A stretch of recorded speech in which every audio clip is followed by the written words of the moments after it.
Boas-vindas a esta nossa análise. Sabe, é muito comum a gente se perguntar como exatamente uma simples pílula que a gente engole com um gole de água sabe para onde ir e o que fazer lá dentro do nosso corpo.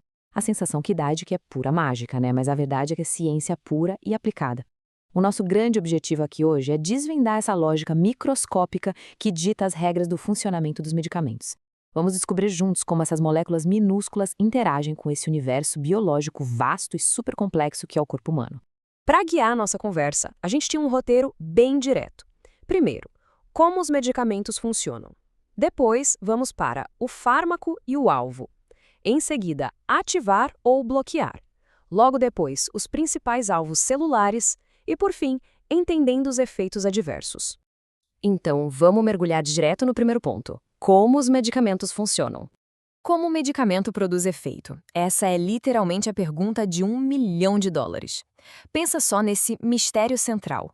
Como engolir um comprimido de losartana se traduz, na prática real, na queda da pressão arterial? Ou então, como é que uma pílula de ibuprofeno consegue encontrar o caminho exato para aliviar aquela dor de cabeça chata e ainda baixar a febre?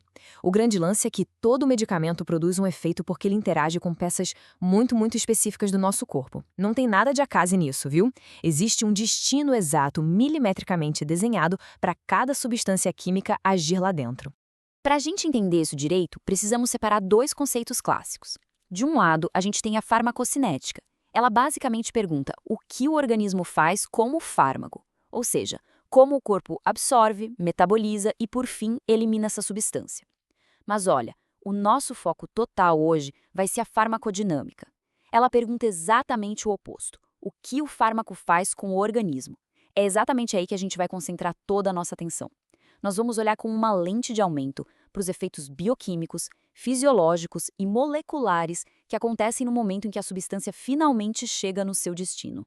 O que nos leva perfeitamente ao nosso segundo tópico, o fármaco e o alvo. O pulo do gato aqui é entender o que chamamos de alvo farmacológico. O alvo nada mais é do que a estrutura do nosso corpo, ou às vezes de um micro-organismo invasor, onde o medicamento vai agir para gerar uma resposta. Imagine esse alvo farmacológico como se fosse uma fechadura biológica super precisa. E o medicamento, o fármaco em si, atua como uma chave altamente complexa, lapidada para viajar pela nossa corrente sanguínea procurando exclusivamente por aquela fechadura única. Ele só vai trabalhar se encaixar perfeitamente.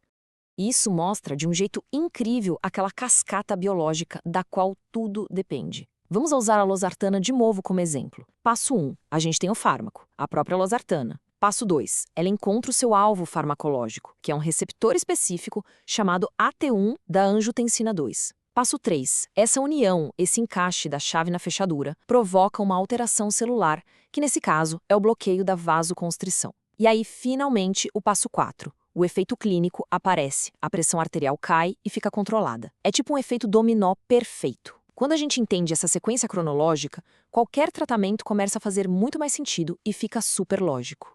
Bom, e depois que a chave encontra a fechadura, o que acontece de verdade? Esse é o nosso terceiro tópico, ativar ou bloquear.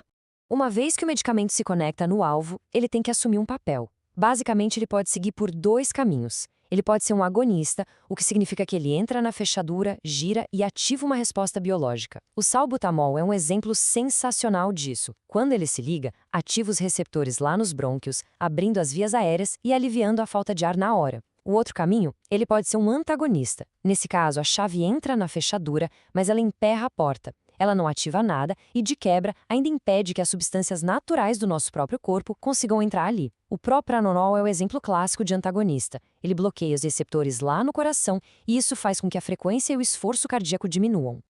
Legal! Agora vamos dar um passo para trás e ver o cenário todo. Tópico 4. Os principais alvos celulares. A diversidade dessas fechaduras pelo nosso corpo é algo surreal de tão fascinante. O primeiro grupo de peso são os receptores celulares, tipo aquele AT1 que a gente acabou de ver sendo bloqueado pela losartana. Mas olha que interessante, também temos as enzimas, que são aquelas proteínas responsáveis por acelerar as reações químicas. A nossa velha conhecida aspirina, por exemplo, inibe uma enzima chamada COX. Fazendo isso, ela corta a produção de prostaglandinas e, como consequência direta, inibe a dor, a febre e a inflamação. Outro grupo absolutamente essencial são os canais iônicos. Eles controlam a entrada e saída de íons nas nossas células nervosas.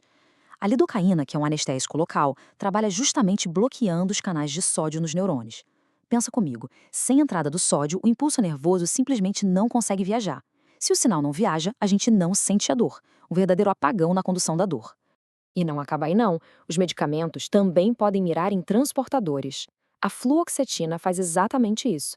Ela bloqueia o transportador SERT. O resultado é que sobra mais serotonina disponível ali na fenda sináptica para ajudar a tratar a depressão. Temos também os ácidos nucleicos, o DNA e o RNA. Muitos antibióticos atacam por essa via, impedindo que as bactérias copiem seu DNA, o que leva essas invasoras à morte. E, para fechar, temos os alvos imunológicos supermodernos. Medicamentos biológicos, como o adalimumab, agem de um jeito incrivelmente focado em partes específicas do nosso sistema imune, as citocinas, para tratar doenças inflamatórias graves. É a ciência na sua forma mais refinada. Agora que a gente já entende todo esse maquinário, chegamos na reviravolta mais importante da nossa conversa. Tópico 5. Entendendo os efeitos adversos.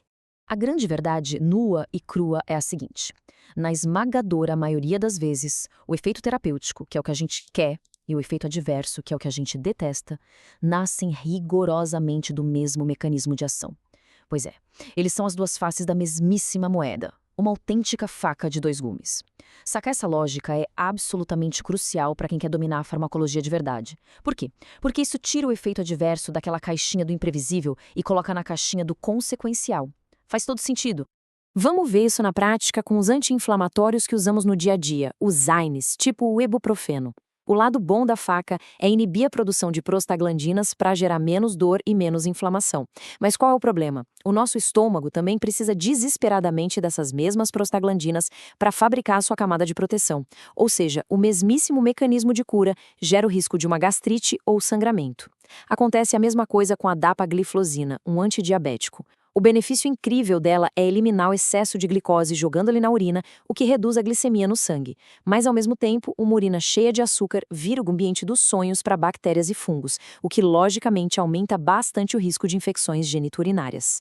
Então, em vez de ficar decorando bulas gigantescas, o estudo muda de figura. Ele vira puro raciocínio clínico com estas 5 perguntinhas de ouro. Onde o fármaco age, o que ele bloqueia ou ativa, que resposta fisiológica ele muda no fim das contas, qual é o benefício clínico que a gente espera ver e, a partir disso, quais riscos lógicos podem surgir. Quando a gente domina as respostas para essas 5 perguntas, o conhecimento passa a ser poderoso, totalmente lógico e muito focado. É assim que a gente garante o entendimento da eficácia de ponta a ponta. E assim a gente vai chegando ao fim da nossa exploração, mas definitivamente não do nosso fascínio por tudo isso. Para fechar, deixo aqui uma reflexão bem provocativa. Sabendo que absolutamente cada medicamento se conecta a uma engrenagem exata do corpo, qual será o alvo farmacológico microscópico que está sendo ativado ou bloqueado no nosso organismo neste exato instante? Seja para trazer um alívio, um controle ou até uma cura. No fim das contas, a farmacologia não é só sobre a química do alívio, é sobre a incrível habilidade humana de mapear e dominar as minúsculas, porém perfeitas fechaduras biológicas da nossa própria vida. Muito obrigado por acompanharem essa análise estruturada e até a nossa próxima jornada de conhecimento.